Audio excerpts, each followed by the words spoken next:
So this is an old video that you're going to watch. I started filming in November 2023 and it took me a year to post. So these are all archived clips. You know, some of my thoughts might have changed, some might stay the same, but I'd like to post them because it's part of the journey and it's important to me, and they matter to me, and it shows the journey and shows different thoughts I was going through compared to now, I guess. But yeah, enjoy the video. Peace. Well, what an experience yesterday was. Decided to go out and run about 10k. The longest I've ever ran is 5k. I never ran longer than that intentionally, maybe in football. But then I realised as I was running, I didn't know what 10k was. I had no way of knowing what 10k was really. I could go off past runs and assume what 5k was. But while I was running, I couldn't remember what my 5k run was. Like the route, I couldn't remember if it was like more, I guess. So I did kind of know that if I did 2 loops of my 5k run, obviously, then it's 10k. That's what my idea was. So then I thought, well, I'll run these 2 loops and see how I feel. And then, well, yeah. And then I just thought, well, I'll carry on. I'll do it again. So then I did it again. And yeah, absolutely died at the end, don't get me wrong. My body was in pieces, and when I come back home, sat down for 10 minutes. Well, I was walking around because I knew that you don't sit down or your body just says, nope, we're done. So I was walking around and then I sat down probably after about half an hour for 10 minutes, and my body was done. I could not walk. I felt like I didn't have legs, like I generally could not control my legs. And then as I got going, it loosened up and I was perfectly fine. Now the thing with me is, after something like that, normally I expect to cramp. But I guess with the Paul Saladino diet that I'm on, and, you know, actually getting some decent food in me, and some decent fluids in me, it really did help, which was interesting to see, because I didn't cramp up. My toes were starting to cramp every now and again, but that happens when I don't do a run. So the run that I did, I ended up doing, I think it was 17.5k, which is 11.5 miles, which is only 1.5 miles off a half marathon, which I'm impressed. I've never trained for anything like that.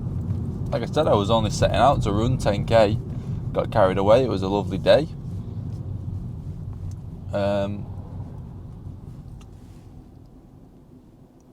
But yeah, it is funny because I don't know if it's just me, but really you do set limits in your brain, or mentally you set limits for yourself. And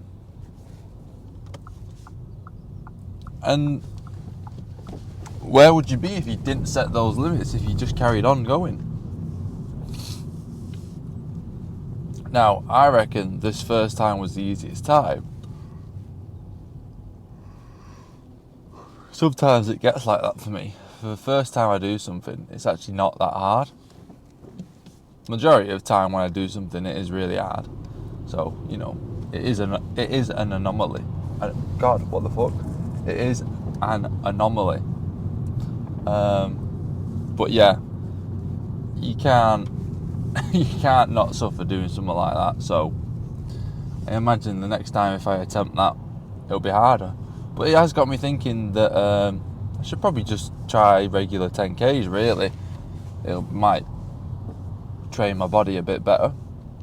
The only issue is, I've noticed a direct correlation between when I run and how worse my back gets. Like, there is that direct correlation, so I've got to figure that one out, because I know my body, and I know that if I tried running stuff like that,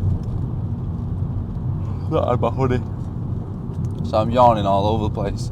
I know that if I started doing 10Ks every, multiple times a week, my body would tighten up and my back would get bad. So I've got to figure that one out. Got to figure out what stretches I need to do and stuff like that.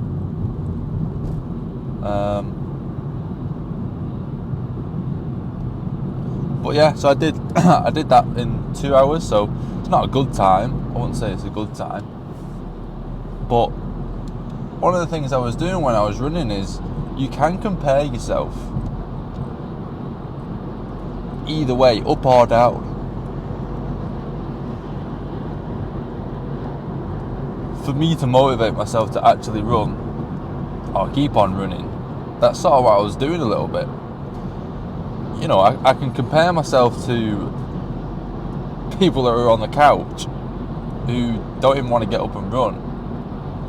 And I can also compare myself to, a Cameron Haynes, or not even a Cameron Haynes, but like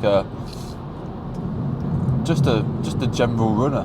Someone you might meet down with your mates, like mutual friends who's done a marathon. You're like, well, do you know what I mean? They've done a marathon, you didn't even reach a half marathon. So you can always compare yourself, either to lift your ego up or to flatten it. I think, for me, I can compare myself to him, or like I said, I could compare myself to someone who's never really ran before, or who does run and struggles. And I think everyone can always compare themselves to either benefit them or, either way it's benefiting you if you can have the right mindset. I think you can't always compare yourself to the people below you, because you look like a fool then, or if you do it all the time, you then get overconfident and, it's an unrealistic sort of reality that you're living in.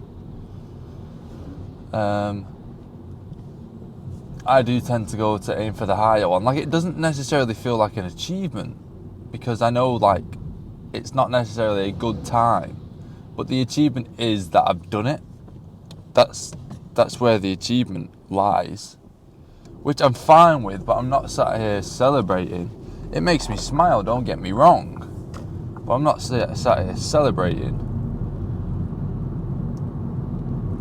But yeah, it's interesting, because could have just done a random Sunday, just turn up, do a marathon, half a marathon, jeez. But yeah, I couldn't imagine ever doing a marathon. That is a hefty amount. But then again, I wouldn't ever imagine that one Sunday I could just turn up, just wake up and just essentially be short of a half marathon. So wouldn't like to limit myself, but body's less achy than I thought it would be this morning, which is funny. Don't get me wrong, I've got points where I'm like, oh, it's dying a bit, but it's interesting to see and feel what I'm actually like, which is kind of why I carried on and did it. I wanted to test different things and how I'd feel. But yeah, probably talk a bit more about this in another video. But yeah, peace.